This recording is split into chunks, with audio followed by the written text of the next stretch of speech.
about God, but really what was more important is how you lived.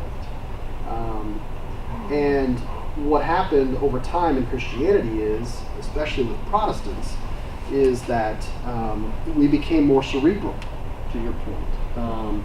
And it became more about, adhering to these doctrines. You need to believe. I mean, the story I told a couple weeks ago about, when we went to sign up Harrison for that preschool, and we couldn't even, apply for him to be a part of this preschool program unless we signed this document of these set of beliefs that we said we would adhere to these beliefs, basically. And so my point in all this is there was the church has always had an issue with our bodies, with being embodied in our faith. It goes back to my project on funerals. In fact, I talked to Leslie about this. Probably my weakest section in my thesis was, what to do with our bodies, because we've always struggled as a church with how to understand our bodies, why they're important, what we do with them is so important, that we should celebrate them rather than shame them, that, all this stuff, right? And this is another example of how the church has struggled with how to articulate an embodied faith, right?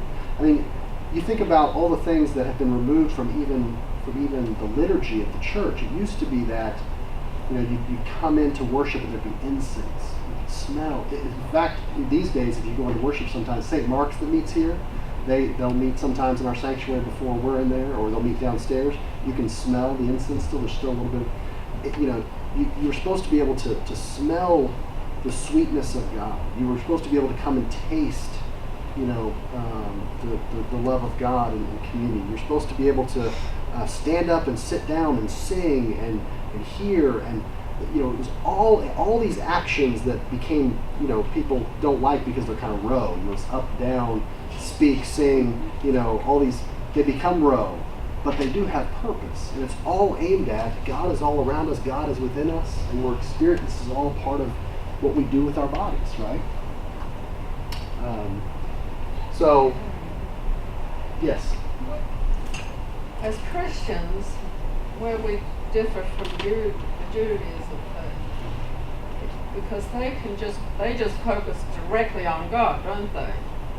Because yes. Christ isn't involved. Correct. At this point. Correct. Yes. Yeah, it's about. It's interesting to think when you think more about it. Mm-hmm. Mm-hmm. Yeah. But they accept Jesus as a prophet. Sure, absolutely. Yeah, they don't. As a great teacher. Yeah, absolutely. But yes, to Leslie's point, we are the only tradition that has the kind of phrase that says that the devil made me do it.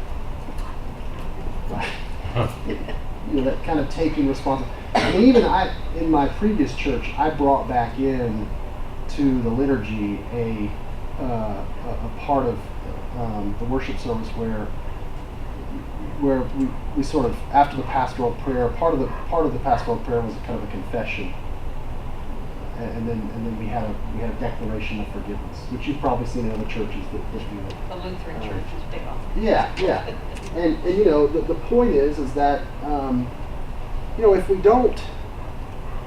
don't take responsibility for our actions ever, how can we change? How can we grow? If we don't acknowledge them, yeah. One way I deal with it is in my prayers. Sure, absolutely. Yeah, and that happens. People do that. I'm not saying we don't. I'm not saying we don't all. Well, I review my day and I think, gee, I could have done this differently, and Yeah. No, absolutely. That is part of the Christian faith. But in Protestantism, it's less so than in Catholicism.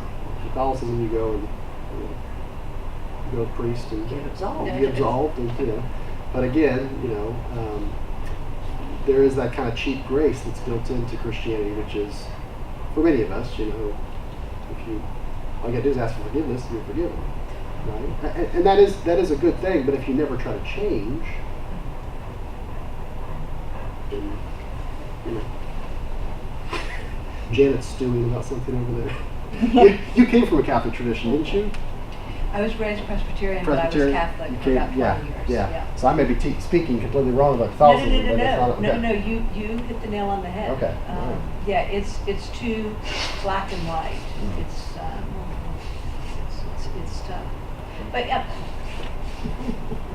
Okay. Well, I'm trying to run through the things that I do that I ask for forgiveness for, and I don't have a poker face. But then, do I keep doing it? And you know what I mean? Are you really? If you're really sorry, then you would come into an action plan. Yeah. One would hope. Yeah. Well, that's the idea, and the idea is too, that yes, there is grace in all this too, and we're human, and we're going to make those mistakes. So I mean, I'm not trying to be too hard, but the idea is that yes, I mean, part of this is an effort on our part to evolve and change and grow and learn from those mistakes as well. Leslie? Well, in this is interesting because she takes her students, Barbara Brown Taylor, to different venues, and she just listens to them in the van. And she says she hears them ask each other questions about their faith. Like, do you believe in the virgin birth or the physical resurrection? Do you believe the Bible's inerrant? Do you believe Jesus is the only way? Those are the questions she's hearing. And she said she's still waiting to hear, and this is great, a single student ask these kind of questions. How does being Christian change the way you live? What's the hardest part about loving your neighbor as yourself? What is your favorite way to pray? Well done is better than well said. I think that's interesting. We ask the wrong questions of people. Really? That's Well, more engaging, I think, to learn about someone's faith. The point is, those first set of questions were all really about, they were kind of a cerebral exercise. Now, Yes. I'm not saying that beliefs don't inform action, they do. Right. But they were more of whereas the others were more aimed at action, embodiment, living your faith versus thinking about your faith. Okay.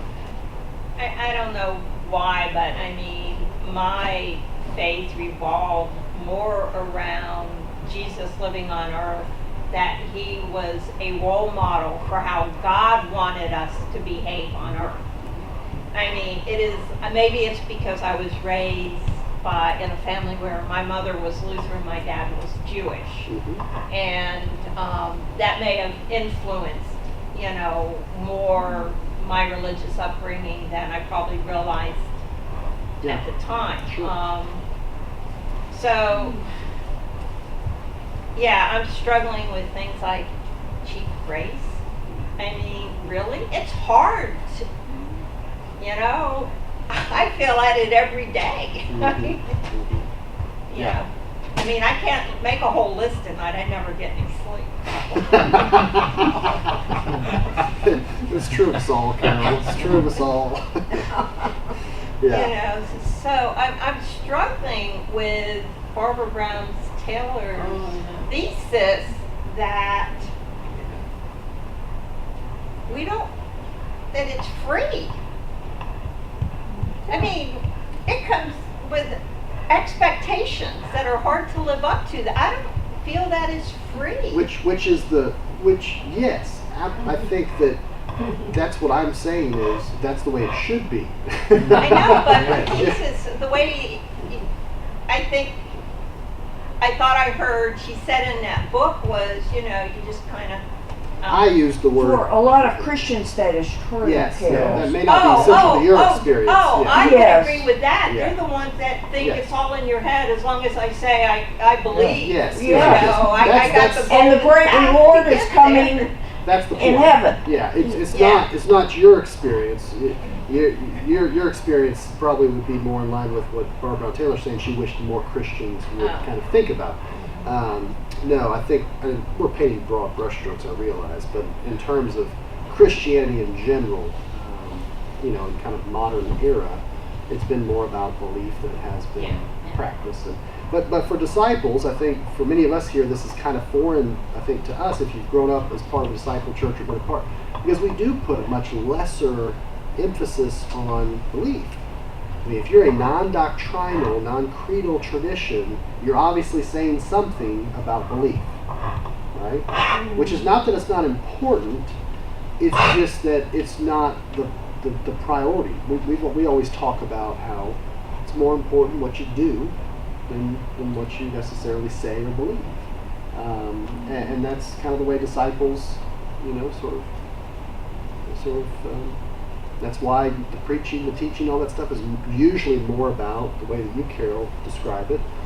Jesus, we are here to follow Jesus, to try to live more like he did. Right? Well, as they say, actions speak so much louder than words. Yeah. And it's easy to say one thing, it's another to actually live that way. Absolutely. One of my favorite things, I've told this to many people, I'm sure you've probably already heard it, that, in the Apostles' Creed, it says, born of the Virgin Mary, comma, suffered under Pontius Pilate. Jesus' life is a comma. Yeah.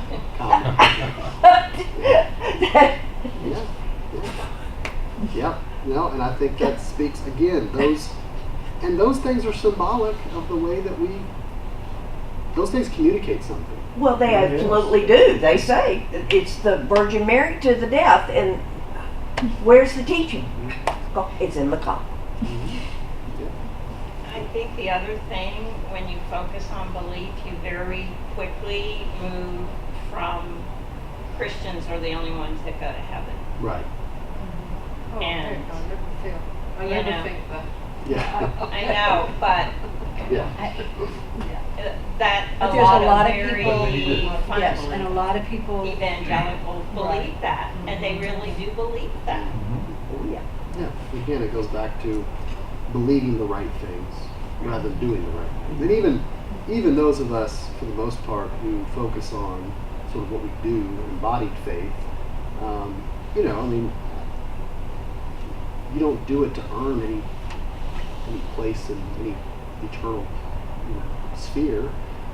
You do it in response to the love that God has given you already. You could never earn any of this that God gives us. It's just, not possible. it's just, that's why it's grace. Right? That's why it's unconditional love. And so I articulate it as, we don't live our faith in order to gain a place in heaven. We live our faith in the response to the grace and love we've already been given.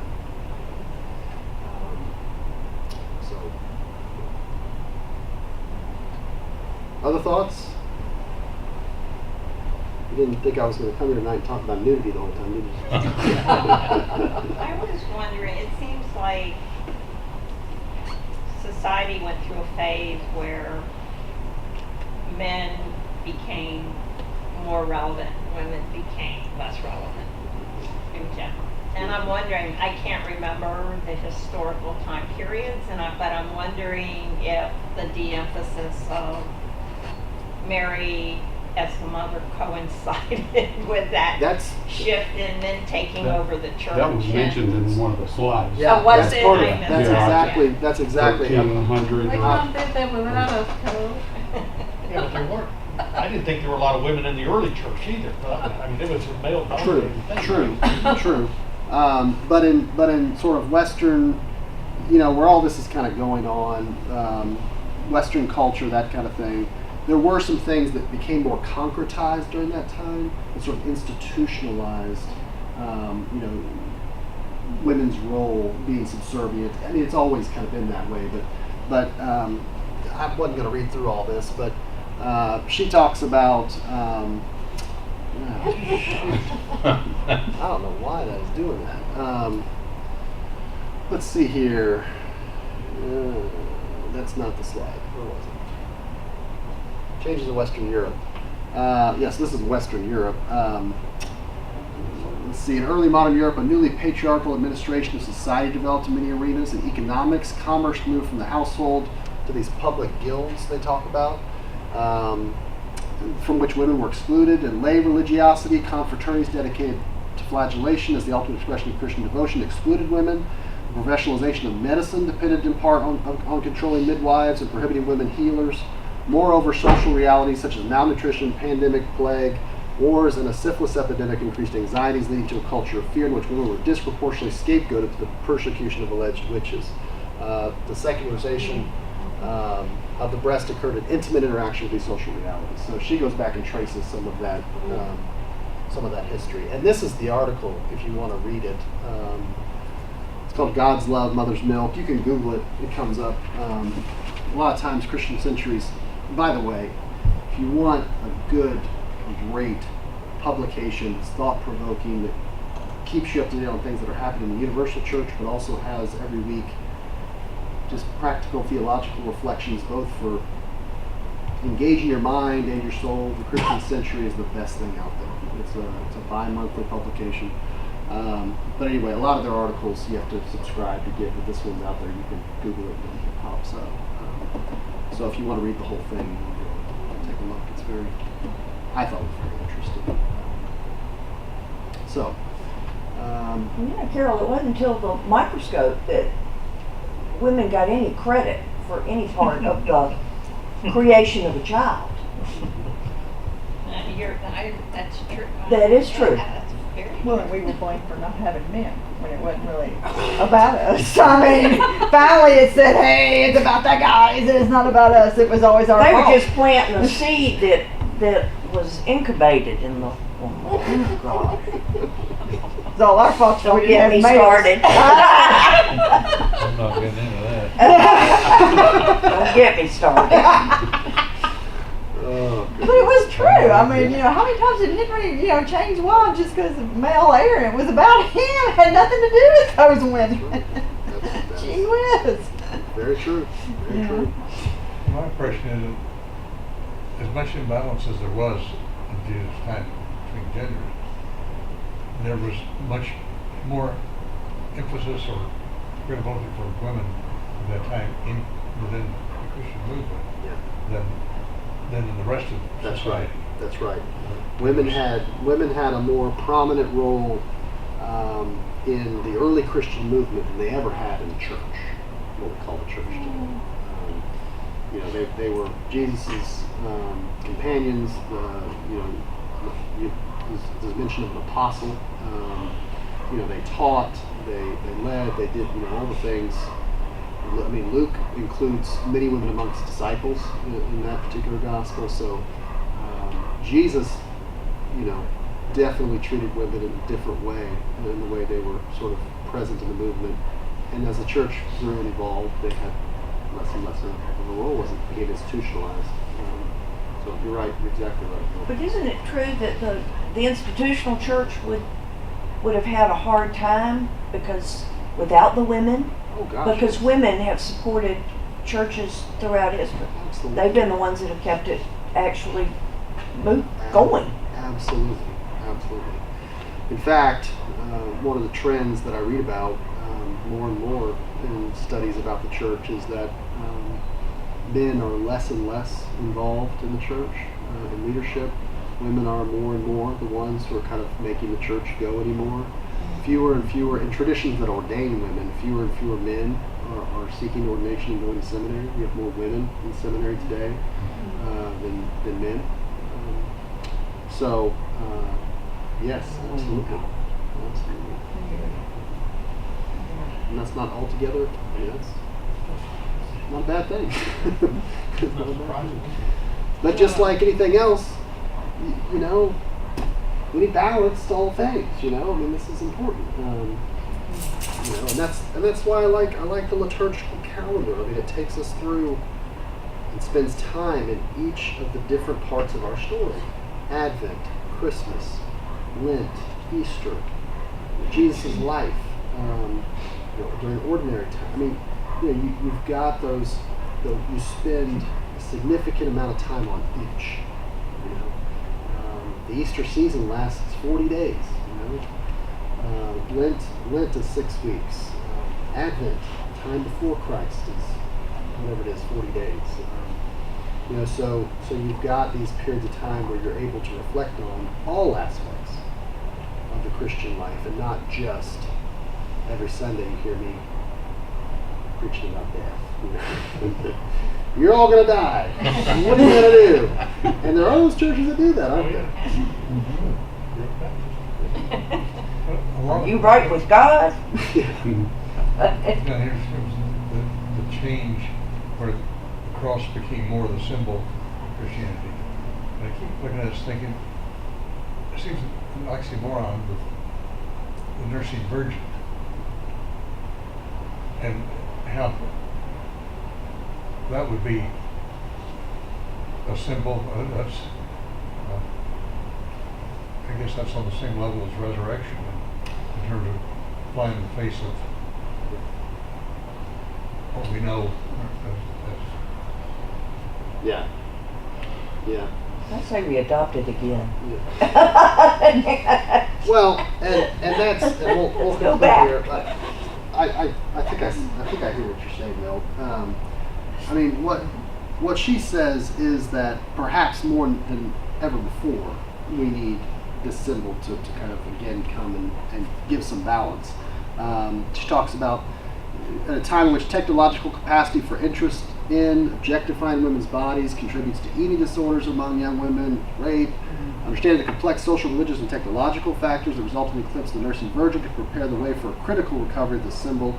In societies in which violence is rampant on the street and the media, the nursing virgin provides an alternative to that, communicating God's love to people in a way that a violent image, the image of one more sacrificial victim, cannot. And so, interesting enough. Hopefully learned something tonight. Questions, thoughts, closing this evening? Oh, we've actually been over an hour. Sorry about that. All good. All right. Thank you. Well, let's close. Let's close the word of prayer. Let's pray.